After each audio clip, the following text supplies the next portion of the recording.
नमस्कार दोस्तों, मैं संदीप पुरावा। हमने भारत का संवैधानिक इतिहास है, उसमें 1942 ईस्वी का जो क्रिप्स मिशन है वहाँ तक पढ़ लिया था। आज हम वेवल योजना, कैबिनेट मिशन में अंतरिम सरकार का जो गठन हुआ था वो पढ़ेंगे। तो 1942 ईस्वी का जो क्रिप्स मिशन है, स्टेफर्ड क्रिप्स लेके आए थे। उसके बाद में 1945 ईस्वी में क्या है, लॉर्ड लिनलिथगो के स्थान पे लॉर्ड वेवेल को क्या है भारत का वायसराय बनाया गया था। लॉर्ड लिनलिथगो के स्थान पे लॉर्ड वेवेल को 1945 में भारत का वायसराय बनाया गया। लॉर्ड वेवेल ने एक विस्तृत प्लान प्रस्तुत की थी भारतीय नेताओं से बात करने के लिए। उस समय के जो संवैधानिक सुधारों के परिप्रेक्ष्य में लॉर्ड वेवेल ने एक विस्तृत योजना प्रस्तुत की, एक विस्तृत प्लान प्रस्तुत की, जिसको क्या है 1945 ईस्वी की वेवेल योजना के नाम से जाना जाता है। 1945 ईस्वी की वेवेल योजना। 1945 ईस्वी का जो वेवेल योजना है, इसमें क्या था भाई, उस समय 1945 ईस्वी का जो युद्ध है, द्वितीय विश्व युद्ध जो है 1945 के लगभग क्या भी समाप्ति की ओर था। और इंग्लैंड में उस समय क्या भी चुनाव होने थे। तो उस समय का जो तत्कालीन प्रधानमंत्री था वो विंस्टन चर्चिल था, विंस्टन चर्चिल। और विंस्टन चर्चिल ने क्या भी भारत में हो रहा जो गतिरोध उत्पन्न हो रहे थे, जो संवैधानिक समस्याएं उत्पन्न हो रही थी, उन समस्याओं का समाधान करने के लिए लॉर्ड वेवेल को क्या भी जो भारतीय नेता थे उनसे बात करने के लिए भारत भेजा था। तो इसने क्या की अपनी जो योजना है इसमें कौन कौन सी बातें हैं इसकी इम्पोर्टेंट। ये जो योजना है 1945 ईस्वी में वायसराय लॉर्ड वेवेल के द्वारा प्रस्तुत की गई थी। इसमें प्रमुख बातें ये थी कि वायसराय की जो कार्य परिषद है, वायसराय की जो कार्यकारिणी है, केंद्रीय कार्यकारिणी, उसमें क्या भी अब प्रांतीय जो सभाएं, प्रांतीय विधानसभाएं जो हैं या प्रांतों के जो सदस्य हैं उनको शामिल किया जाएगा। ये प्रावधान क्या है, वायसराय की कार्य परिषद में भारतीय सदस्यों को शामिल किया जाएगा, भारतीय सदस्यों को शामिल किया जाएगा, भारतीय सदस्यों को शामिल किया जाएगा। इसमें ये जो कार्य परिषद है इसमें वायसराय व सैन्य प्रमुख को छोड़ के, वायसराय व सेना प्रमुख जो है, सेना प्रमुख को छोड़ के सभी सदस्य कौन होंगे भी, भारतीय होंगे। भारतीय जो प्रांतीय विधानसभाएं थी उनके सदस्य होंगे, ठीक है, सभी सदस्य भारतीय होंगे। ये व्यवस्था इसमें की गई थी। वायसराय की जो कार्य परिषद है उसमें वायसराय व सेना के का जो प्रमुख है उसको छोड़ के सारे सदस्य कौन होंगे, भारतीय होंगे। हिंदू और मुसलमान, हिंदुओं और मुसलमानों, हिंदुओं और मुसलमानों की संख्या बराबर होगी, हिंदुओं और मुसलमानों की संख्या बराबर होगी, ठीक है। हिंदू और मुसलमान जो है इस सभा में क्या भी इस जो भी कार्यकारिणी परिषद का जो गठन होगा, जो समिति का गठन किया जाएगा, इसमें जो सदस्यों का चुनाव होगा वो क्या भी हिंदू और मुसलमान जो है उनमें उनकी संख्या क्या होगी, भी बराबर होगी। और क्या किया गया इसमें, उस समय जो आंदोलन चल रहा था, असहयोग आंदोलन, असहयोग आंदोलन में गिरफ्तार किए हुए, असहयोग आंदोलन में जो गिरफ्तार किए हुए नेता थे, गिरफ्तार किए हुए भारतीय नेताओं को रिहा कर दिया जाएगा। ये प्रावधान भी इसमें किया गया, रिहा कर दिया जाएगा।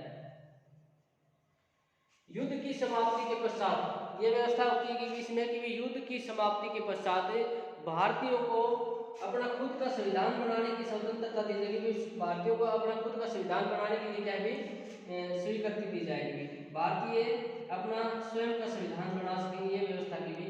भारतीय स्वयं अपना संविधान बना सकेंगे, स्वयं अपना संविधान बना सकेंगे।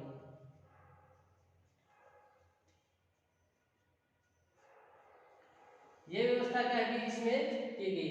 लॉर्ड वेवेल जो है इसमें ये जो संविधान बनेगा इसको क्या है जो प्रांत जो थे उनको मानने की बाध्यता नहीं थी। इसमें ये व्यवस्था की कि भी ये तो भारतीय युद्ध की समाप्ति के पश्चात संविधान बनाएंगे, उस संविधान को मानने या न मानने की जो इच्छा है वो प्रांतों के ऊपर होगी। अगर प्रांत चाहें तो ये नया संविधान जो बनेगा उसको स्वीकार कर सकते हैं, अगर प्रांत अगर नहीं चाहें तो क्या है अपने लिए अलग संविधान बना सकते हैं। प्रांतों को अपना अलग संविधान बनाने की स्वतंत्रता इसमें दे दी कि अगर चाहें तो शामिल हो सकते हैं इसमें, अगर नहीं चाहें तो क्या है अपना अलग संविधान बना सकते हैं। और इन सब बातों के लिए क्या की बात इन सब ये जो प्रावधान के लिए इन पे विचार विमर्श करने के लिए 14 जून से लेकर 25 जुलाई तक 14 जून से 25 जुलाई तक 14 जून से 25 जुलाई तक शिमला में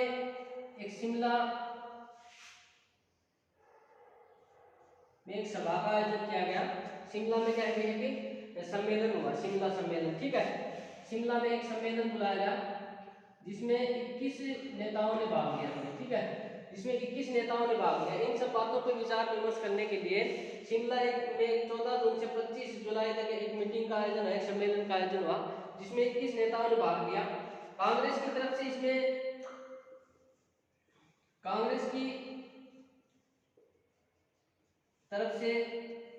मौलाना अब्दुल कलाम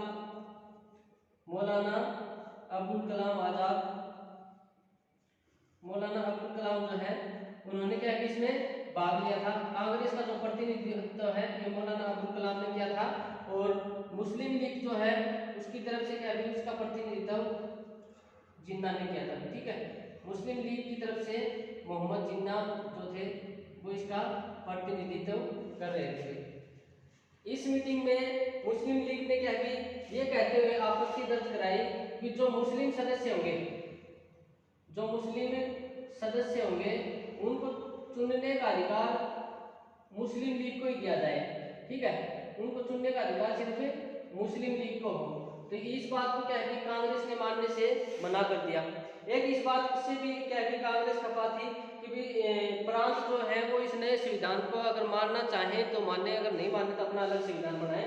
इसने क्या भी भारत को टुकड़ों में बांटने के द्वार खोल दिए थे। भी संविधान को प्रांत अगर नहीं मानेंगे तो क्या भी अपना अलग संविधान बनाएंगे तो अलग देश का निर्माण होगा। इसलिए क्या भी इस जो योजना है, वेगल योजना है, इसको डिक्की बर्ड प्लान भी कहा जाता है। डिक्की बर्ड प्लान या बालकन प्लान भी कहा जाता है। बालकन प्लान, ठीक है। तो कांग्रेस ने इसलिए मना कर दिया कि मुस्लिम जो सदस्य हैं वो कांग्रेस में भी थे, मुस्लिम जो थे ये मौलाना अब्दुल कलाम ये कांग्रेस की तरफ प्रतिनिधित्व करते हैं कि कांग्रेस क्या थी, इसलिए इन दो बातों को कांग्रेस की असहमति थी। और मुस्लिम लीग ने यह कहा कि जो मुस्लिम सदस्य कार्य परिषद में जाएंगे, कार्यकारिणी में जाएंगे, वो सिर्फ मुस्लिम लीग के द्वारा ही चुने जाएंगे। ये शर्त क्या है मुस्लिम लीग ने रखी। तो ये जो वेगल योजना है ये क्या है भी अपने निष्कर्ष पे नहीं पूछी, और क्या है 25 जुलाई को ये निरस्त करने की मतलब इसको क्या है असफल घोषित कर दिया गया। इस योजना को असफल घोषित कर दिया, असफल घोषित किया। तो ये थी आपकी वेगल योजना। उसके बाद में आती है कैबिनेट मिशन।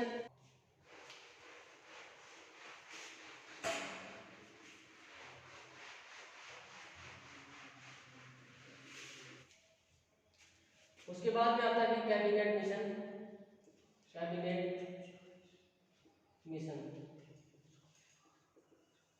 कैबिनेट मिशन जो है 1946 में भारत आया था।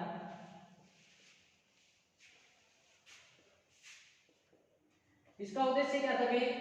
कैबिनेट मिशन का जो उद्देश्य था ये भारतीयों को स्वशासन प्रदान करना तथा क्या है भाई संविधान सभा का गठन, संविधान का जो निर्माण की प्रक्रिया है उसको आगे बढ़ाने का इसका उद्देश्य था कैबिनेट मिशन का। कैबिनेट मिशन उस टाइम पे भारत सचिव जो था वो था लॉर्ड पैथिक लॉरेंस, ठीक है। लॉर्ड पैथिक लॉरेंस को भारत सचिव बनाया गया था एमरी के स्थान पे। तो एमरी के स्थान पे लॉर्ड पैथिक लॉरेंस को भारत सचिव बनाया था। ये 3 सदस्यीय आयोग था। कैबिनेट मिशन जो है ये 3 सदस्यीय मिशन था। इसमें कौन कौन आए थे भाई? एक तो था आपका लॉर्ड पैथिक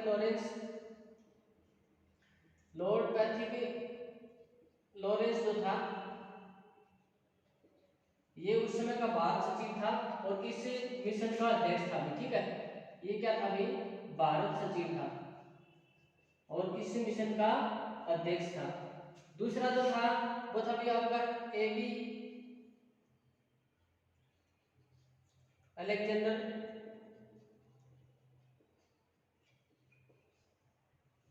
और तीसरा था भी आपका स्टेफर्ड क्रिप्स। स्टेफर्ड क्रिप्स जो है ये व्यापार बोर्ड के अध्यक्ष थे, व्यापार बोर्ड के अध्यक्ष थे, और एबी अलेक्जेंडर जो था ये नौसेना प्रमुख था, ठीक है, ये नौसेना अध्यक्ष था। ये तीन सदस्य क्या है, भारत में उस समय जो राजनीतिक गतिरोध उत्पन्न हो रहा था, संवैधानिक जो समस्याएं भारत में हो रही थी, उन समस्याओं को दूर करने के लिए भारत में एक मिशन लेके आए थे जिसको क्या है कैबिनेट मिशन का नाम दिया गया। इसका उद्देश्य यह था कि भारतीयों को स्वशासन प्रदान करना तथा भारत में क्या है संविधान की जो सभा का गठन करना तथा उस काम को क्या है आगे बढ़ाने से संबंधित था। कैबिनेट मिशन एक अंतरिम सरकार का गठन करने से संबंधित था। जब तक संविधान न बन जाए तब तक क्या है कि जो अंतरिम सरकार है ये एक संविधान सभा के रूप में काम करे। इस प्रकार से क्या है ये इसके उद्देश्य थे कैबिनेट मिशन। कैबिनेट मिशन 24 मार्च, देखो उस समय ब्रिटेन में सत्ता परिवर्तन हो गया था। सर क्लेमेंट एटली जो है उसमें प्रधानमंत्री बने थे इससे, ठीक है, सर क्लेमेंट एटली, ठीक है, क्लेमेंट एटली जो है ये उस समय क्या है ब्रिटिश प्रधानमंत्री बने थे और लेबर पार्टी से, ठीक है। तो 24 मार्च 1946 ईस्वी को क्या है ये मिशन है ये भारत पहुंचा, ठीक है। 24 मार्च 1946 ईस्वी को ये मिशन भारत पहुंचा। इसमें ये प्रावधान किया कि संविधान सभा का गठन,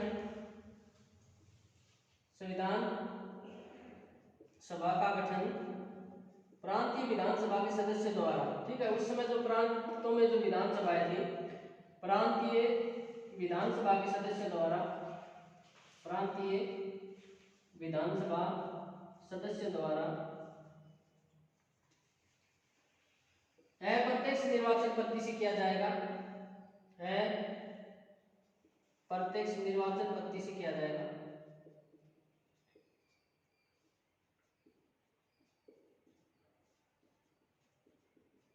अप्रत्यक्ष निर्वाचन पद्धति से किया जाएगा। संविधान सभा में 389 सदस्यों का होना निश्चित किया गया कि संविधान सभा में 389 सदस्य होंगे, जिसमें 292 जो है वो ब्रिटिश प्रांतों से लिए जाएंगे, 292 जो है वो ब्रिटिश प्रांतों से।